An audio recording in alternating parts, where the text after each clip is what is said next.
الجمدان اللي الاهلي بيقدمه ده هنتكلم عليه ونتكلم عن كل حاجة عملها الاهلي خلال الماتش ده. السلام عليكم ورحمة الله وبركاته. انا حبيبة خالد، بحب اقدم نفسي كل فيديو عشان الناس متعرفنيش. انا حبيبة خالد، بقدم فيديوهات على صفحتي على الفيسبوك وعلى كل مواقع التواصل الاجتماعي، بنزل عليه فيديوهات لكل ماتش سواء عالمي او محلي. بنزل فيديوهات عشان كمان انا طلعت قبل كده في التلفزيون مع كابتن مهيب في برنامج اللعيب. انا حبيبة خالد اصغر محلية في مصر، بنزل كل مرة في كل ماتش فيديو. النهارده هنتكلم عن ماتش الاهلي و سياتل. معلش كنت غلط اقول ريال مدريد للتنبؤ بالماتش، لكن باذن الله الاهلي هيعمل ماتش حلو قدام ريال مدريد ويتاهل للنهائي.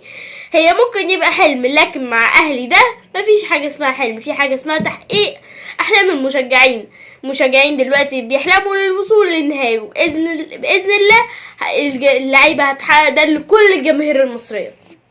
طبعا هنقول دي شيء معروف. اللي شفنا ان ساتر ما ظهرش في المباراه غير لاعب بس، هو الباك الشمال الكاميروني بس هو اللي ظهر، مفيش اي لاعبين تانيين ظهروا. فنقف في صفحه سياتل ولا كانه ظهر في المباراه. نروح على الاهلي اول شوط ما كانش ظاهر قوي، ما شفناش منه هجمات كتير. شفنا محمد طاهر بيبدا اساسي وكمان بيرسي تاو وكهرباء. الثلاثي ده ما كانوش موفقين خالص في المباراه، ما شفناش هجوم كويس لغايه الدقيقه تقريبا 67 لما بينزل قفشه الثلاثي، قفشه ومحمد شريف وكمان معاهم اللاعب احمد عبد القادر اللي كانوا عاملين ثلاثيه هجوميه رائعه جدا، فانتاستيك بمعنى الكلمه. لكن كان في ثغره كده كانت في يعني الناحيه اليمنى.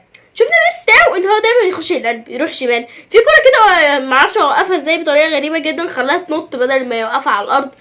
هو راح ناحيه الشمال وهو بيلعب ناحيه اليمين. فبيرسي تاو انا شايفاه انه ما كانش موفق قوي في المباراه، خد انذار، ضيع كذا فرصه، وما كانش بيدي الحريه محمد هاني دايما لما يبقى الشحات بيلعب معاه هو بيروح هناك بيروح يهاجم والشحات مثلا يرجع بداله يدافع. كان عاملين ثنائيه حلوه، لكن بمشاركه بيرسي تاو انت خليت دلوقتي خطوره محمد هاني تغلق. يعني انت حطيتها في صندوق وفتحت ترباس، والترباس ده بيرسي تاو بالظبط، ده نفس الكلام. وكمان كان عندي تعليق على مستوى حسين الشحات في الدوري المصري وكمان في كاس العالم. حسين الشحات بيأدي حلو جدا في كاس العالم، يجي الدوري المصري يتحول لحسين شحات تاني خالص.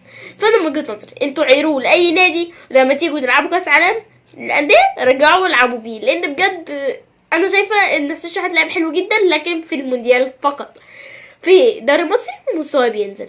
اما من الناحيه الدفاعيه طبعا كل التحيه لمحمد عبد المنعم ومحمد متولي، الاثنين ثنائيه دفاعيه رائعه جدا ومفيش زيهم. يعني هما باذن الله هيقدروا يتغلبوا على خط هجوم الريال الصعب جدا، اللي طبعا شفنا فيني ورودريجو وكمان كريم بنزيما. كل اللعيبه دي خطيره، لكن باذن الله لن يصعب على مدافعين النادي الاهلي على توقفهم. كل ده حصل في المباراة. انا من وجهة نظري ان احسن لاعب كان في المباراة هو قفشه، اللي سجل هدف في الدقيقة 87 تقريبا و50 ثانية، هدف رائع جدا. وقفشه هو لاعب 10 ساحر في ارض الملعب، بياخد الكرة من هنا ويحطها هنا زي نص الملعب. لكن كان عندي برضو يعني حاجة على ديانج، زي ما قلنا الفيديو اللي فات، ديانج النهارده مكانش موفق، كان زي سلاح ذو حدين، بيقطع كورة لكن الميس باس بتاعته كتير قوي، فكان لازم يعني يقلل العدد ده. لكن هارد لك. وكمان عندي احصائيه لازم اقولها لحضراتكم، مارسيل كولر هو اكتر مدرب فاز مع النادي الاهلي بالمباريات ب20 مباراه، قبله كان جوزيه ب19 وموسيماني ب19، لكن هو اتخطاهم ب20. وان شاء الله المسيره دي مش هتتوقف ويكسب ريال مدريد، اللي كلنا بندعي نقول يا رب الاهلي يكسب ريال مدريد يوم الاربعاء الساعه 9 ونشوف مباراه مشرفه للكره المصريه. وبعديها اللي هيكسب من ريال مدريد والاهلي هيلاعب اللي هيكسب من الهلال وفلامينكو. طبعا بنتمنى الهلال يكسب النادي السعودي الشقيق والاهلي يكسب ويبقى النهائي عربي سعودي مصري باذن الله. دي كل تمنياتي. النادي الاهلي بالتوفيق في كاس العالم للانديه، هو مهما كان بيمثل اسم مصر، هو نادي كبير وعريق، نادي القرن الافريقي هيلاعب نادي القرن الاوروبي. يا ترى هتبقى المباراه من وجهه نظركم هتنتهي كام؟ وده سؤال الحلقه دي. توقع مباراه ريال مدريد والاهلي هتنتهي كام؟ بس كده، قابلكم في فيديو جاي، ويا ريت تتابعوا الصفحه اليومين الجايين دولت، ان انا هنزل فيديو لماتش الزمالك وفاركو، وفيديو كمان لماتش الاهلي وريال مدريد. بس كده، قابلكم في الفيديو الجاي.